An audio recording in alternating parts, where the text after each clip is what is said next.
Hello everybody, welcome to another video on my YouTube channel, Four Corners of the Earth, spreading the message to the whole world. And today we're going to continue reading in the book of Numbers in the Holy Scriptures, and we're on chapter 12. And we'll do a few chapters today as usual, and today we're going to talk about Miriam and Aaron opposes Moses.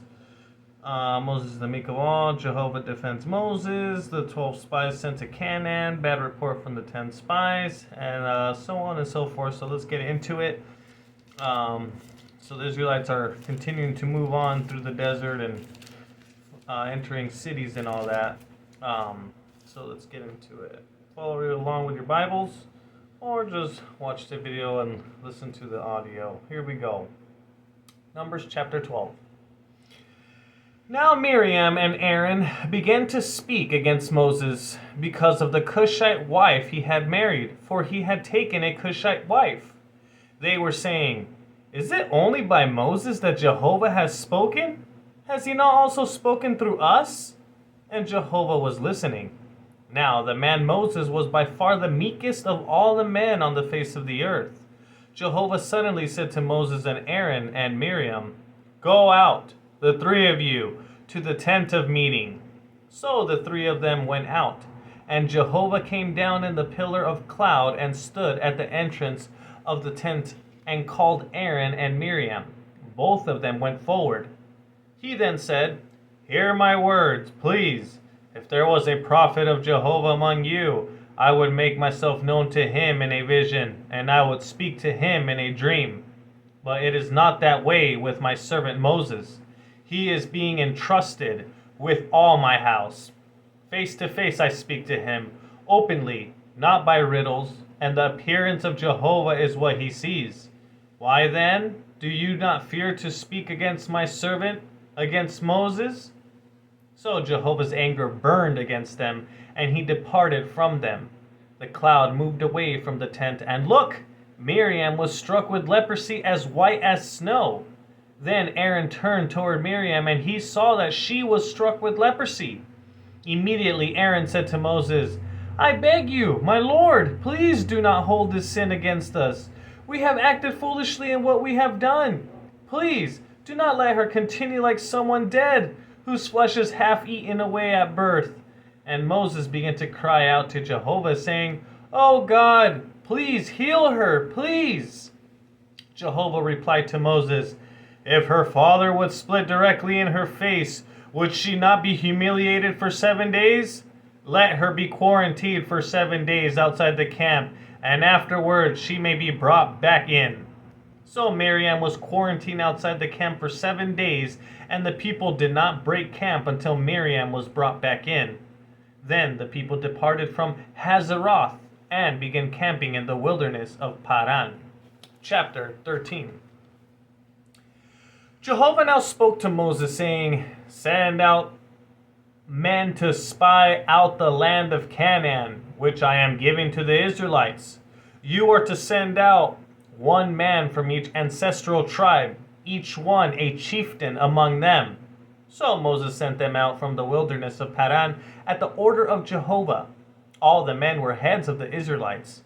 These are their names of the tribe of Reuben: Shammua, the son of Zakur, of the tribe of Simeon; Shaphat, the son of Hori, of the tribe of Judah; Caleb, the son of Jephunneh, of the tribe of Issachar; Igal, the son of Joseph, of the tribe of Ephraim; Hoshea, the son of Nun, of the tribe of Benjamin; Palti, the son of Raphu, of the tribe of Zebulun; Gadiel, the son of Sodi, of the tribe of Joseph; for the tribe of Manasseh, Gadi, the son of Susi, of the tribe of Dan; Amiel, the son of Gemali, of the tribe of Asher; Sethur, the son of Mikael, of the tribe of Naphtali; Nabi, the son of Bophshi, of the tribe of Gad; Gul, the son of Maki.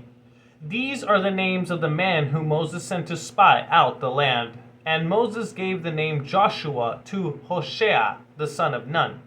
When Moses was sending them to spy out the land of Canaan, he said to them, Go up there into the Negev, and then go up into the mountainous region.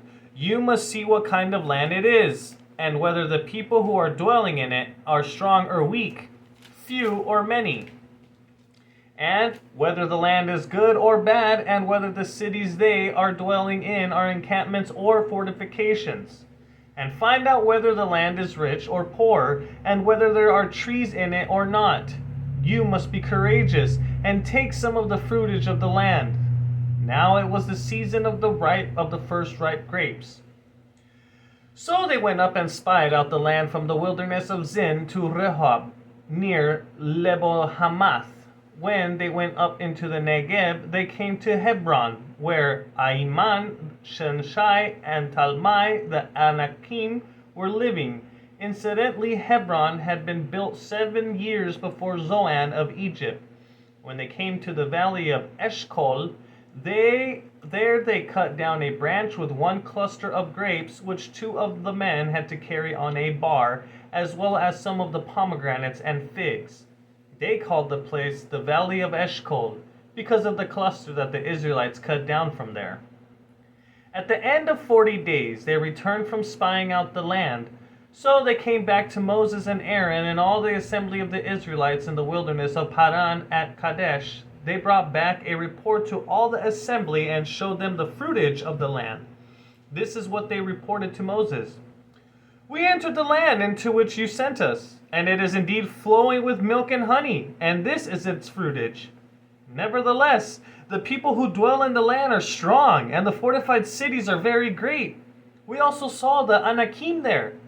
The Amalekites are dwelling in the land of the Negev, and the Hittites, the Jebusites, and the Amorites are dwelling in the mountainous region, and the Canaanites are dwelling by the sea and along the Jordan. Then Caleb tried to calm the people as they stood before Moses by saying, Let us go up immediately, and we are sure to take possession of it, because we can surely conquer it. But the men who went up with him said, We are not able to go up against the people, because they are stronger than we are.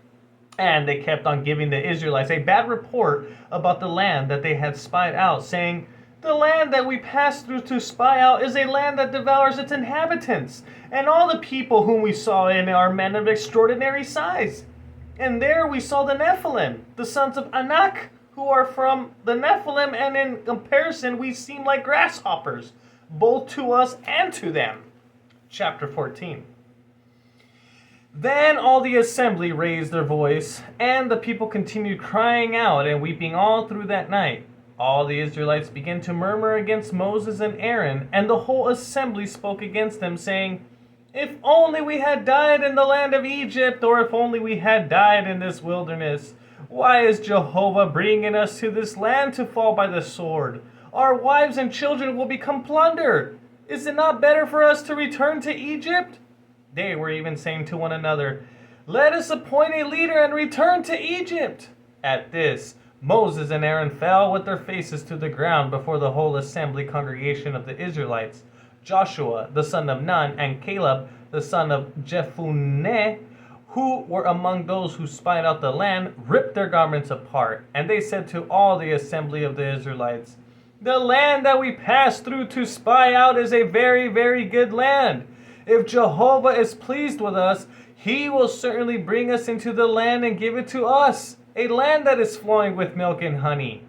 But you must not rebel against Jehovah, and you must not fear the people of the land, for we will devour them. Their protection has been removed from them, and Jehovah is with us. Do not fear them. However, all the assembly talked of stoning them. But Jehovah's glory appeared on the tent of meeting to all the people of Israel. Then Jehovah said to Moses, How much longer will this people treat me without respect? And how much longer will they not put faith in me in spite of all the signs that I performed among them? Let me strike them with pestilence and drive them away, and let me make you into a nation greater and mightier than they are. But Moses said to Jehovah, Then the Egyptians, from whom midst you brought this people out by your power, will hear, and they will speak about it to the inhabitants of this land. These also have heard that you, Jehovah, are among this people, and have appeared to them face to face. You are Jehovah, and your cloud is standing over them. And you are going before them in the pillar of cloud by day and in the pillar of fire by night.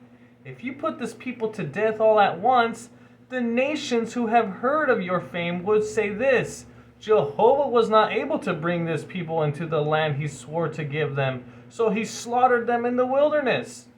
Please, now, Jehovah, let your power be great, as you promised when you said, Jehovah, slow to anger and abundant in loyal love, pardoning error and transgression, but he will by no means leave the guilty unpunished, bringing punishment for the error of fathers upon sons, upon the third generation and upon the fourth generation.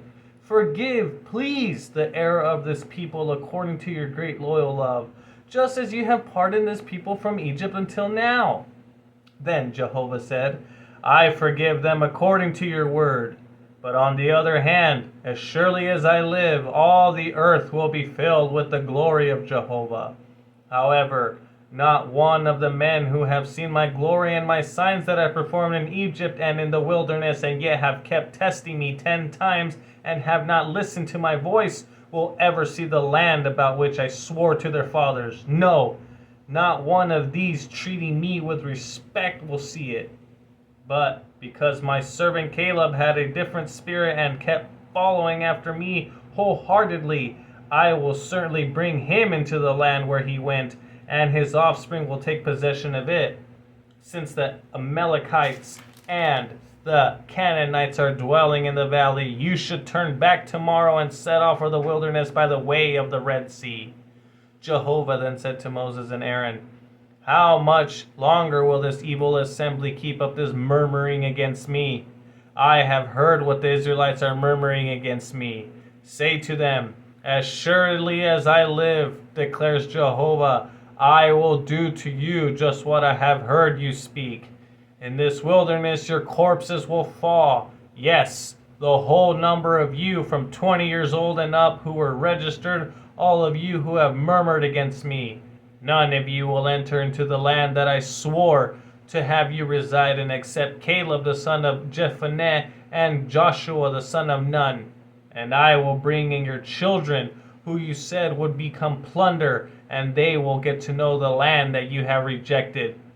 But your own corpses will fall in this wilderness.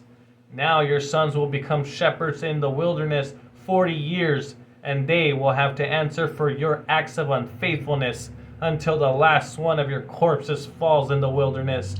According to the number of the days that you spied out the land, 40 days, a day for a day for a year, you will answer for your errors 40 years, for you will know what it means to oppose me. I, Jehovah, have spoken. This is what I will do to all this evil assembly. Those who have gathered together against me in the wilderness, they will come to their end, and here they will die.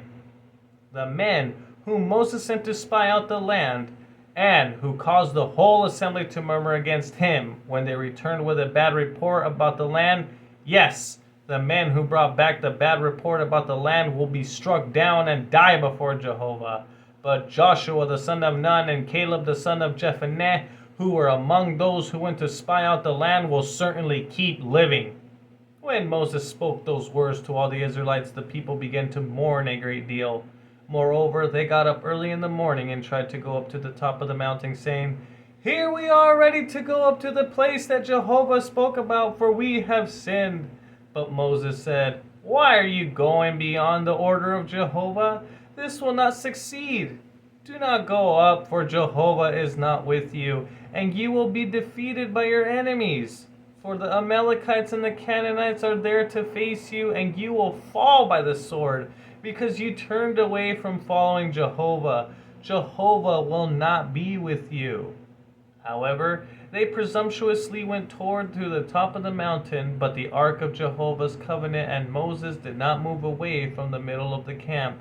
Then the Amalekites and the Canaanites who were dwelling in that mountain came down and struck them, scattering them as far as Hormah.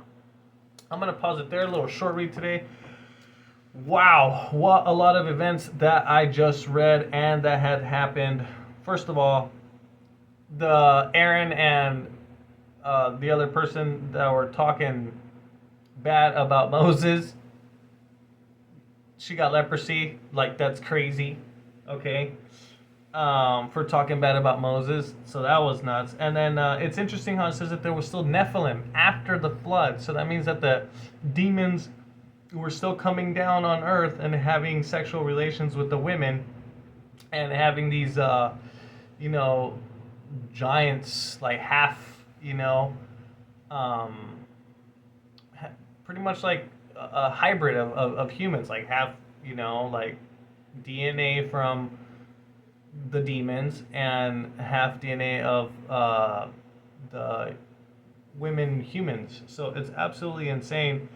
And then, and this right here, they're all complaining that, oh, like they were scared of all these people, and even though knowing that, you know, God does all these like miracles, they didn't have any faith in God, and obviously it pissed off God, and look at what happened. Now they're not allowed to go into the land, and